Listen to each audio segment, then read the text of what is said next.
request our flight attendants be seated at this time. We're landing in about 1 minute. Thank you.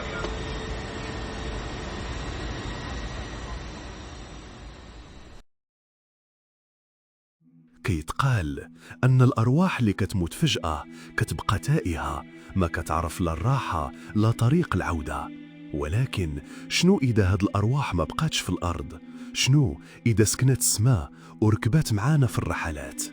القصة اللي غادي نحكيها لكم اليوم ماشي خيال وماشي مجرد إشاعة، هذه رواية حقيقية موثقة ومرعبة. رحلة طائرة تحولت من وسيلة سفر إلى لعنة كتمشي في الهواء. ما تنساوش ديروا الاشتراك باش تبقوا دائما قريبين من قصص حكايات من الظل. حكاية اليوم بدات فوق السحاب لكن ما سالاتش.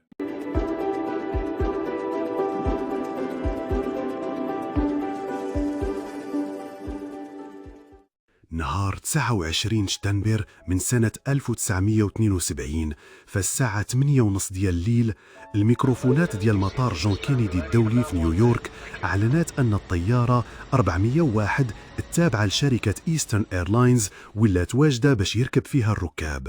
ومن بعد نص ساعة تقريبا كانوا الركاب كاملين اللي عددهم 176 شخص، من ضمنهم 13 فرد من طاقم الطيارة راكبين في بلايصهم. الطيارة 401 ماشي بحال أي طيارة عادية، كانت من نوع جديد ديال الطيارات كيتسمى لوكهيد L1011 ترايستار.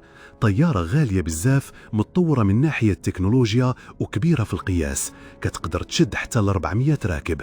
يعني عوض ما يكون في كل صف 4 الكراسي بحال الطيارات العادية، هنا كل صف فيه 8 الكراسي. وزيد على هادشي الطيارة كانت فيها 2 ديال الطوابق، الطابق الرئيسي اللي كيجلسوا فيه الركاب وطابق سفلي خاص بطاقم الطيارة، وكتقدر توصل ليه من 2 ديال الأسانسورات صغار كاينين في مؤخرة الطيارة. في الطابق اللي من تحت كان كاين مطبخ ومنطقة لتحضير الماكلة والمشروبات، وقدامه كاينه بلاصة مخصصة للراحة ديال الطاقم. أما الرحلة فكانت تحت قيادة الكابيتان بوب لوفت اللي كان عنده 55 عام. الكابيتان بوب لوفت كان طيار مخضرم عنده تجربة كبيرة في الطيران، وكان معروف بين زملائه بالهدوء والاحترافية ديالو. معاه في قمرة القيادة كان المساعد ديالو دون ريبو اللي هو الآخر طيار متمكن وعنده سنوات ديال الخدمة، وكذلك مهندس طيران دان فالينسكي اللي كانت خدمته هي يراقب حالة المحركات والنظام الإلكتروني والتقني ديال الطيارة.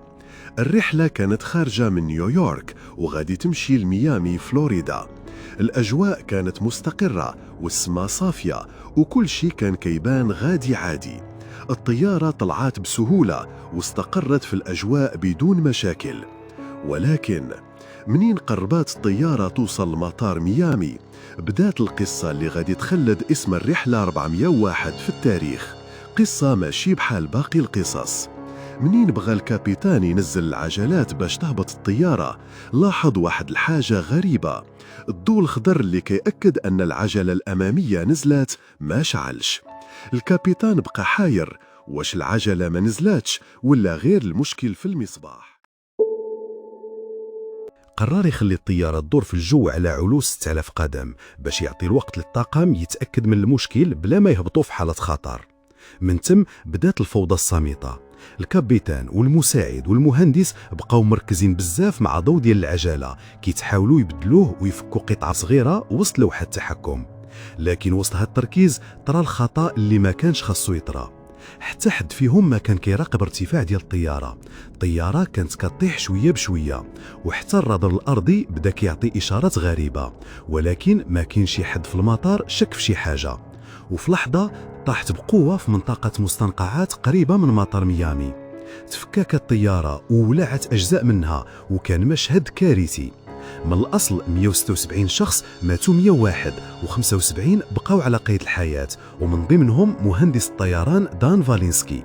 لكن ما حدث ماشي هو نهاية القصة، هاد البداية فقط، لأن من بعد هاد الكارثة بدات تطلع حكايات غريبة بزاف. بقاو معايا وما تنسوش الاشتراك في القناة باش تعرفوا القصة الغامضة ديال أشباح الطيارة 401.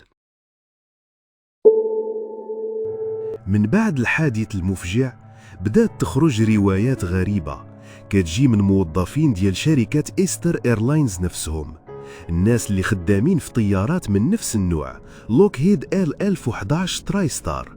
بداو كيحكيو على وقائع ما مفهوماش، وهذا الشيء ماشي من الركاب ولكن من أفراد الطاقم اللي كيخدموا يوميا مع الطيارات. أول الحكايات بدات من مضيفات في رحلة عادية كانوا كيتحضروا للإقلاع، وفجأة وحدة منهم شاف الطيار كيجلس في كرسي المساعد لابس الزي الرسمي ديال الشركة وساكت كيشوف القدام. المضيفة مشات عنده وحطات ليه الماكياج الخفيف ديال الخدمة وقالت ليه ضحكة: ما كنتش عارفة باللي غادي يكون معانا طيار إضافي اليوم. ما جاوبهاش، غير بقى كيشوف القدام. وهي خارجة من قمرة القيادة باش تنادي الكابيتان، منين رجعات الطيار اختفى. قلبوا الطيارة كاملة وشافوا لقطات من الكاميرا، لقاو حتى شي حد ما دخل وما خرج، الكرسي كان فارغ بحال ما كان فيه حتى حد. ولكن المفاجأة الكبرى كانت منين عرض صورة ديال الطيار اللي كانت شافته على المهندسين، والجميع جمد في بلاصتو. الطيار اللي شافته هو الكابيتان بوب لوفت، نعم نفس القائد ديال الرحلة 401 اللي توفى في الحادث.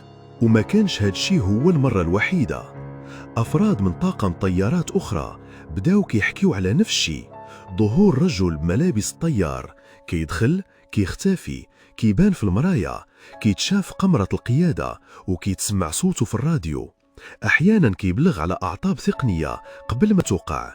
واحد تقني شافوا داخل المطبخ ديال الطيارة وسمعوه كيهضر بصوت هادئ.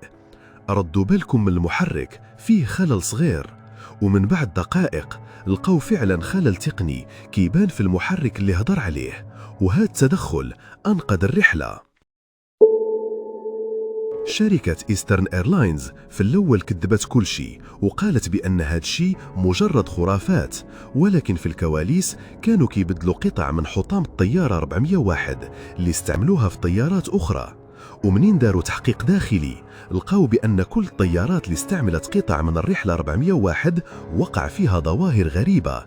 غير منين بدلوا القطع كل شيء، ناس كتقول أن الطيار بوب لوفت والطيار المساعد دون ريبو بقاو مربوطين بالأجزاء ديال طيارتهم وبغاو يحميوا الركاب ماشي يخوفوهم.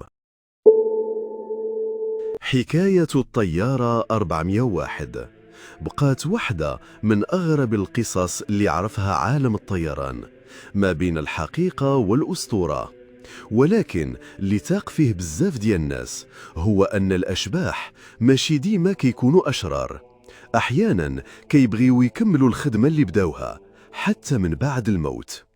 وقصة اليوم سالات، خليتكم على خير، وما تنساوش ديروا لايك واشتراك، وخليوا لي رأيكم في التعاليق. واش تعتقدوا فعلا أن الأشباح كيتعلقوا بالأماكن، ولا هادشي مجرد خيال؟